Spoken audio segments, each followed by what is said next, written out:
Did you know the oldest cold cases still hold the sound of a door sighing shut?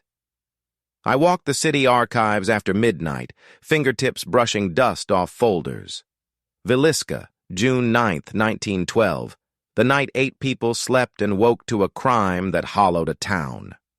Texarkana Moonlight Murders, February 22nd to May 3rd, 1946. 5 victims, walls that kept silent screams. The Zodiac, 1968-69, 5 confirmed victims, letters mailed to the Chronicle, a circle with cross drawn in the margins. Each file wore the same handwritten tally, a count that seemed to outlive the dead. I stitched clues into a timeline, a private map, watching patterns flicker. Dawn calls, midnight taps, numbers arranged in odd orders. The archivist's note spoke softly.